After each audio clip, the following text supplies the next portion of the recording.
Maayong adlaw, anya kita karon sa laing edisyon sa Talakayan sa PIA. Hatod ka nato sa Philippine Information Agency Region 10, uban sa suporta sa Parasat Cable TV. I am Jam Rukat, your host for this episode. What makes a good film? According to Java T-Point, top 10 film industries in the world include Hollywood, Bollywood, Chinese cinema, UK or Great Britain, Japanese cinema, cinema in South Korea, France, German, Australian, and Mexico cinema. With this much competition, do we have the talent and skills to develop our film industry here in the region or even in the city? I am pleased, I'm so happy, malipayon kay kauban nato for this episode ang Festival Director sa Cine Film Festival, Mr. Joe Bacus. Hello, ngayong hapon, Miss Jam. Alright, and of course, kauban po nato si Orpheus. Okay? And si Rodiell Veloso. Alright, so welcome sa atong Talakayan nga episode for this afternoon. And by the way, you will see us atong FB page, Philippine Information Agency Region 10, and this will be cross-posted sa atong mga provincial pages, no? And you can also see this episode over Parasat Cable TV. That's of course kada Sabado channel 45, that's 5 p.m.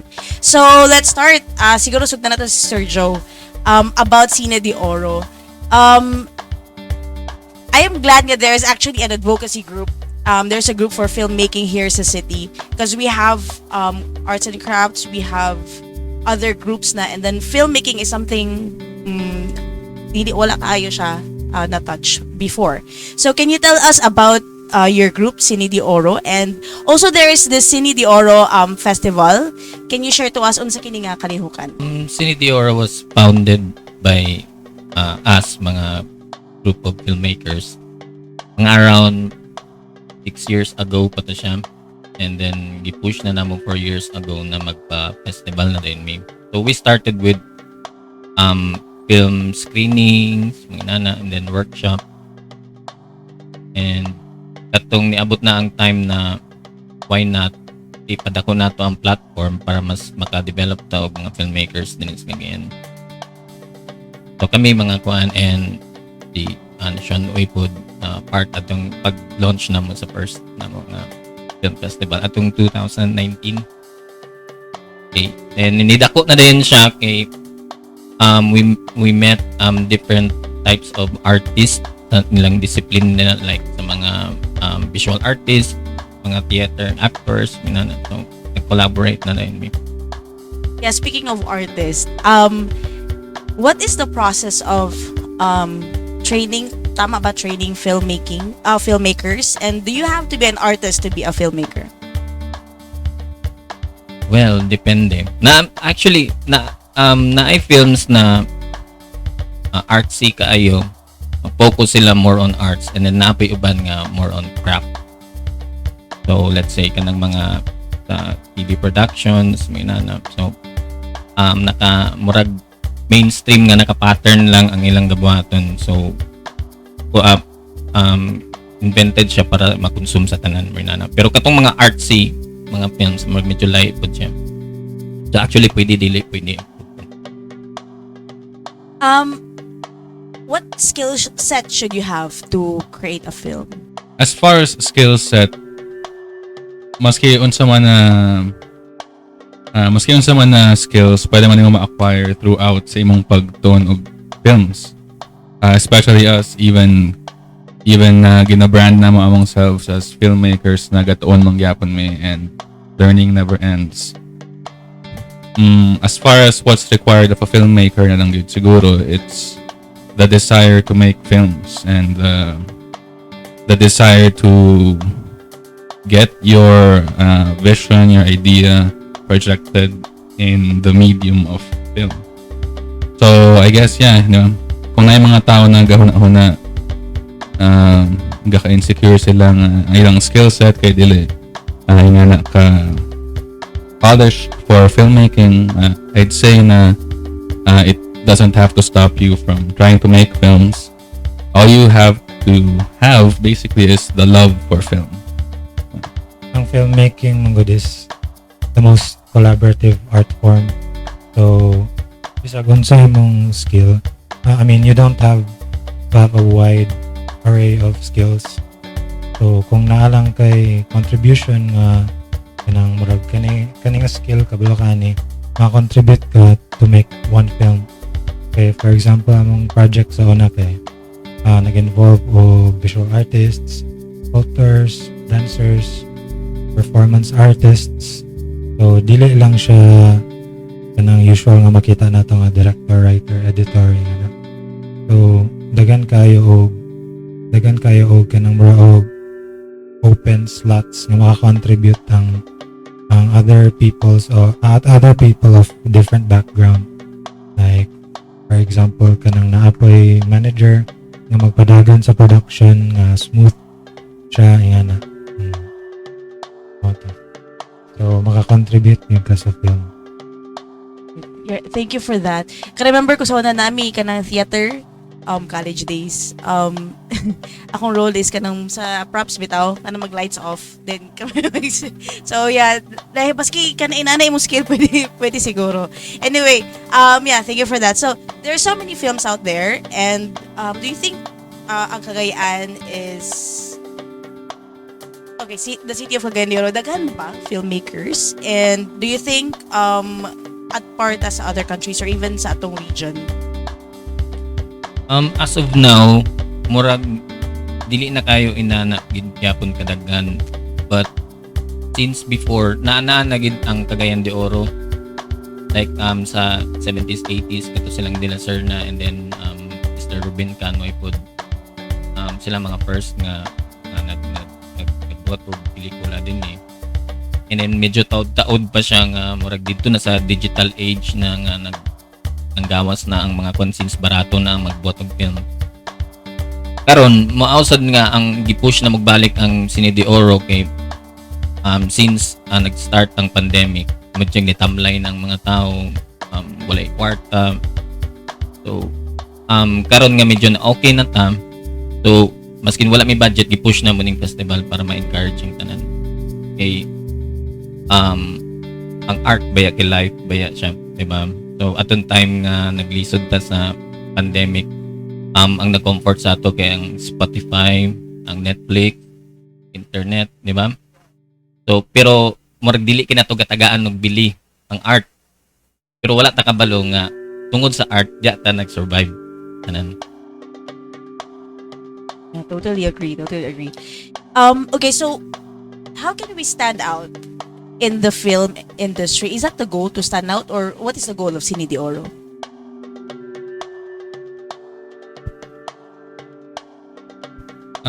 Siguro the main goal of Cine de Oro lang naman is to encourage new people to love films made by local filmmakers, especially regional filmmakers, because it's something that they don't get to see normally. And since we basically the founding of Cine de Oro was basically our desire for these films that we loved seeing in other regional film festivals, like sa Mindanao Film Festival, Cinema Region. We saw that there's a rich treasure chest of films out there na dili lang gyud kita dinhi. And so what we wanted to do with Cine de Oro was basically offer these films to our young students, and kaya maski dili young students, anyone who basically wants to watch films, and hopefully out of those audience mga matanaw, hopefully naapoy new breed of young filmmakers na magawas para hopefully di ba we're paying it forward as far as our love for film goes. Yeah, okay, especially of course na-mention ni mo sir na ang Netflix, so daghan kaayo klase-klaseng of films, and we appreciate films, but locally, yeah, kinahanglan nato i-push. Alright, so let's go to this festival itself, the Cine de Oro Festival itself. So what is the genre of films to be featured, and kano sa galing ni siya sir, mahitabo, and what can we expect? Mag-open ang festival on the 16th, the day after tomorrow. Kanya mag-close siya on the following day, 17. 15 karon. 14 karon. 16 to 17. Kanya, interesting kayo ang entries for this year kay dili lang siya mostly narrative like unsa ang usually na mga kadawatan. So abundant kayo ang artsy films, so experimental alternative films karon nga year, to the point nga nag-decide mi nga maghimo og isa ka whole category kanang dedicated to experimental films. So dili lang siya kanang divided into strict nga genres. Kuan gid siya kanang wide siya niya. Genre bending siya actually ang experimental category. So mo to ang ma-expect sa mga tao nga unusual gid nga film sila makita. Murag may intriga pud ta. Like sa opening film na mo, kuan ka ng Cordero sa Diyos by Keith Deligero. Grabe to siya kawasak na film. 10th anniversary siya actually sa opening na mo, which is the 16th. So celebration po siya actually sa Bisaya alternative cinema kay itong film ang one of the pioneers sa experimental film making sa mga Bisaya. Angay siya i-celebrate. Curious ko sa experimental. Unsay when you say experimental, like Dili what? siya kanang ingana ka structured. Okay. Kana ay beginning, middle, end.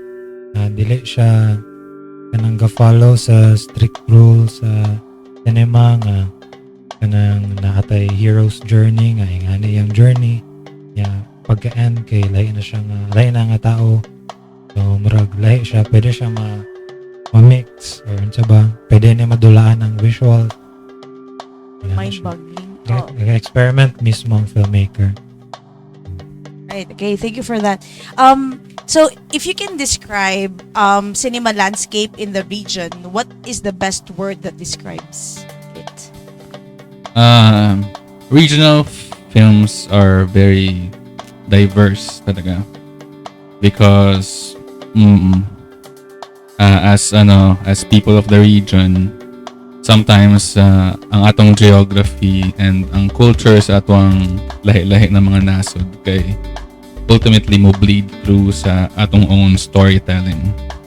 So basically what regional films are kind of like a representation kung unsa ang estado ato na place at that time. And yeah, I mean, basically we love regional films. We call ourselves regional filmmakers, and I think it's something na dapat i-encourage nato. And yeah, platforms such as this CDOFF will hopefully encourage the spirit of regional films na mo gawas gyud and mo blossom. Right. Thank you. So what constitutes a good or great film? Like, how can we say nga nice ito ko film? Actually, art is kuan man siya, di ba? Subjective. So, depende sa artist and depende sa consumer. Ang mag-matter lang ana is yun saan mo pag-receive or nakuan ba ka na nakakonect ba ka sa iyang salida. So, na may mga salida like dili ta kasabot sa salida pero kanabit itong reaction kay dili ko kasabot pero ganahan lagi ko. So most probably na-convey og ayo ang message sa artist in a different way lang siguro or dili usual ang pagsabot niya.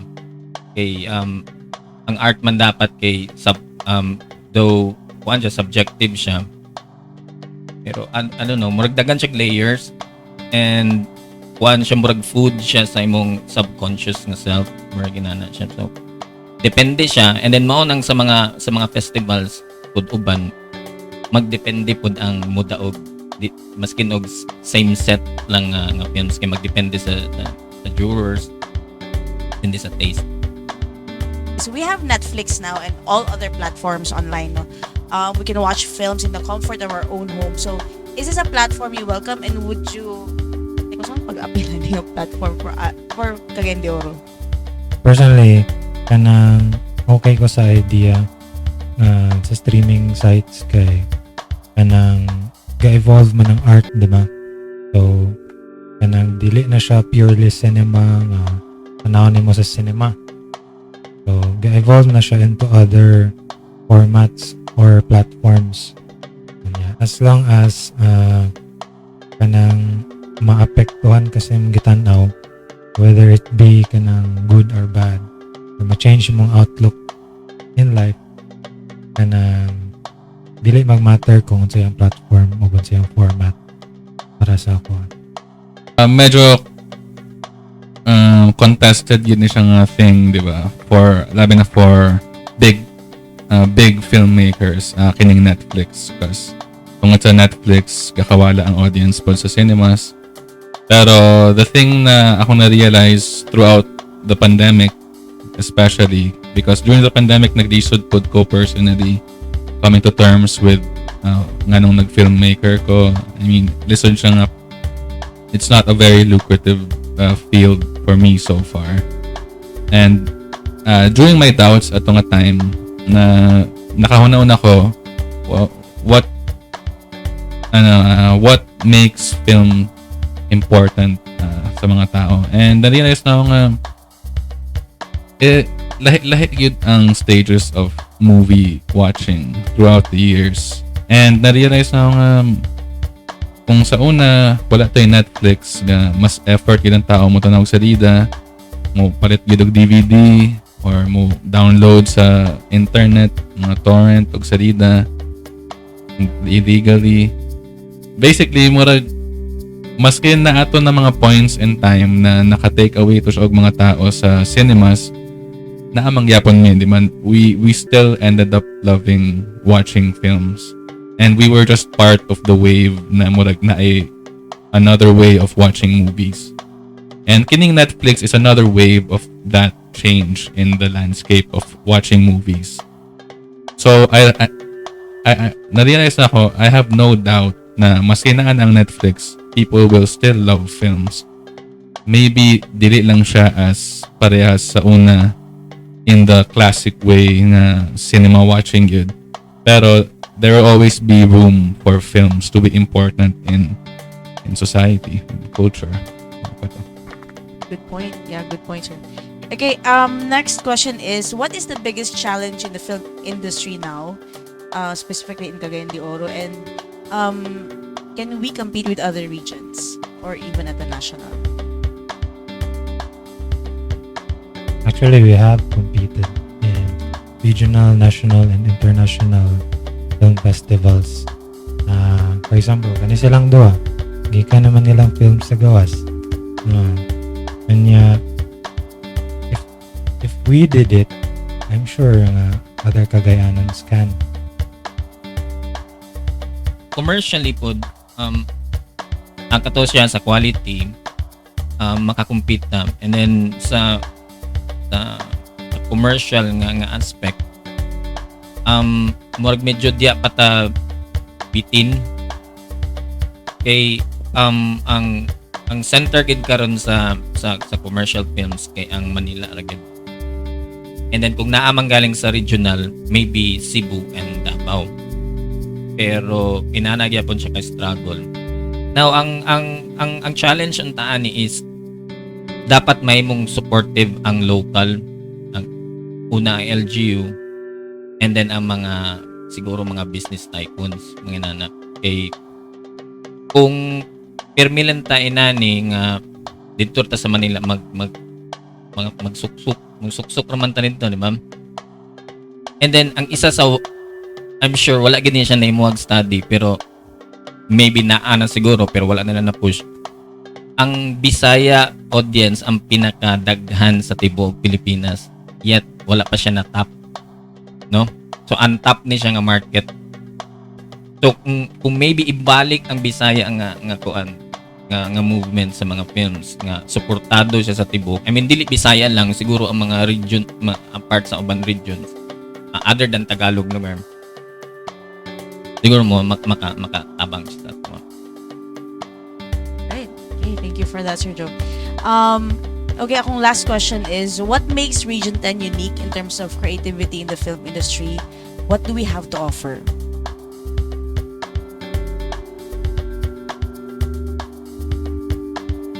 Well, lugar na mo nga pangutana unsay naka-unique sa CDO no, yung pangutana no. Yeah, yes, you do.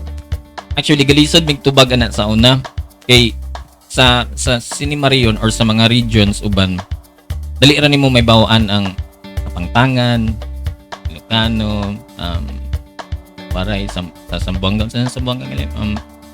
Chapacano. Pero tungod kay ang Bisaya wide kaayo siya, medyo bikil sa ato dili nato ma-identify din kayo diretso unless og Bisaya gyud ka may bawaan nimo siya. Now ang Cagayan pod mismo ang iyang geographic pod nga kwan is nag-merge pod tanan mga tribes din ni before pa. That is why karon among gina-encourage ang mga filmmakers sa Northern Mindanao dili lang Cagayan de Oro nga unta ma-promote nila ang ilang stories. Nga tagsa-tagsa nga story kay diverse mangig kayo siya. So, actually dili pa nato siya ma-define unsa ang CDO nga salida until mudaghan na siya. So ang pinaka basic lang siguro karon imong makita is una Bisaya. And then ang story niya kay about recently lang mga about sendong ang mga stories mga nana. So murag murag na common ang atong team.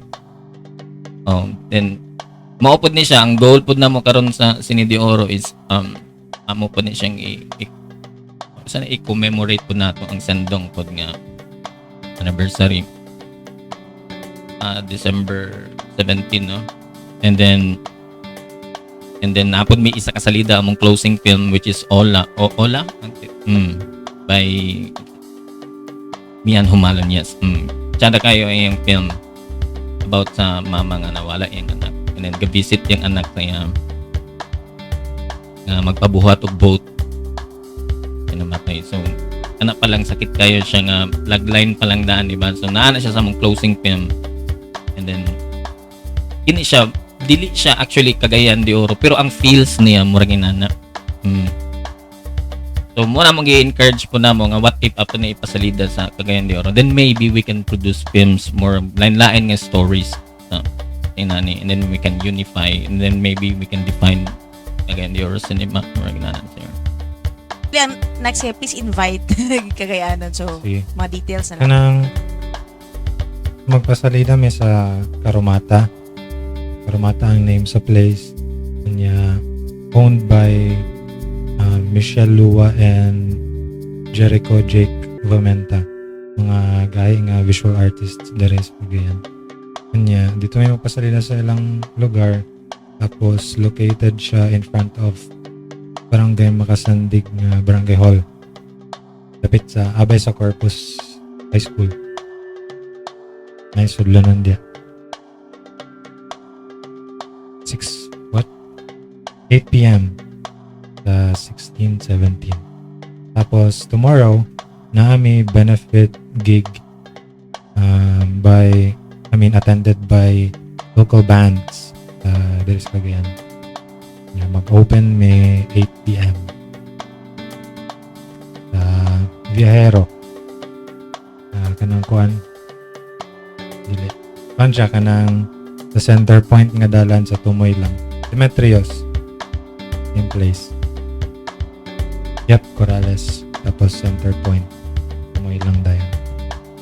Viajero.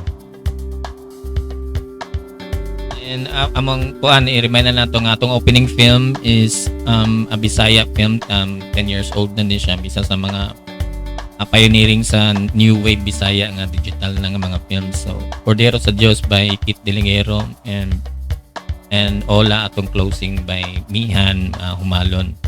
Okay, and then lain-lain na itong mga set sa mga salida.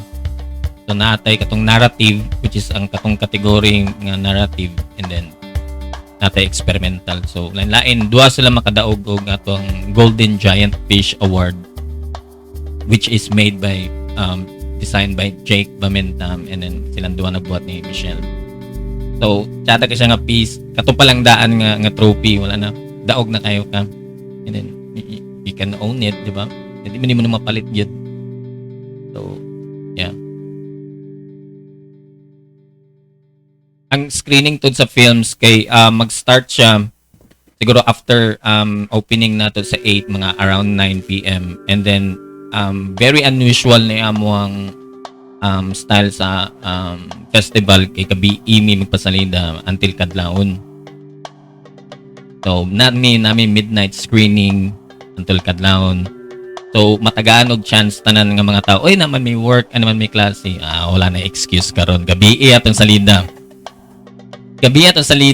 And then open na siya sa tanan nga pwede mo adto didto. Pwede ka mo order of beer, pwede ka mag-coffee, natay muffins. And then tanan dito pwede ka ninyo pwede buhaton. Nga dili mabuhat sa sinihan or sa any function rooms. So this is na legally. So this is really free gig kaayo ni siya, no? Nga tanan kung gusto ta dito dala na to ang mga friends. And then and the beauty po sa film festival kay we mentioned a while ago about Netflix. Naanad na nata sa balay. Pero ang film festival mo na siyang pinaka-rare nga experience. Why? Because mo adto ka dito, ma-meet ni mo mga friends, and then maka-meet kag new friends po dayon. And then maka-interact ka sa mga filmmakers. And actually after silang film na Q&A. So mo na siyang naka-beauty. Nga dili mo na siya ma-experience with Netflix. Okay ra, pasalamat sa 1001 Nights Boutique Inn, which is na siya sa Mabulay nga pansyada kayo siya nga place, more siya Moroccan nga pan. And then abuhan.ph sa Manolo and sa tadapit sa Quezon Lukban, nga more siya old place nga kung gusto na ka mag-relax, then pwede ka magluto dito. Owned by our former boss, Secretary of Communications sa Malacanang, si Secretary Martin Andanar. Shout out po sa mong sponsor, si Nulom Cold Spring Resort na makita sa Tinagpulwan. Nice kayo siya nga place, and thankful kami sa ilang support sa amuang movement. Salamat po niyo sa Bistro Socorro, located at Xavier Heights sa second gate. Nya usahay dito gatambay si Arthur Nery. So depende lang kung maka-timing mo. Alright, thank you so much, and this has been a pleasure, no, Sir Joe, and of course ang team, no. We're looking forward to more films by Cagayano's and support our own talents here. So again, thank you so much, the Cine de Oro Festival Group, of course headed by Sir Joe, Orpheus, and Rodiell Veloso. Right, thank you so much, and for gracing today's special episode sa atong Talakayan sa PIA. Salamat sa atong mga avid televiewers na tagsa-tagsa kapanimalayan. Of course, salamat kanunay Parasat Cable TV. You will see us every Saturday. Parasat Cable TV Channel 45, that's 5 p.m. Sa kalan sa mga Regional Director Franklin Gumapon, kini si Jam Rukat, sa Philippine Information Agency Region 10. Dagang salamat, and sa kanunay next episode, thank you for watching. God bless.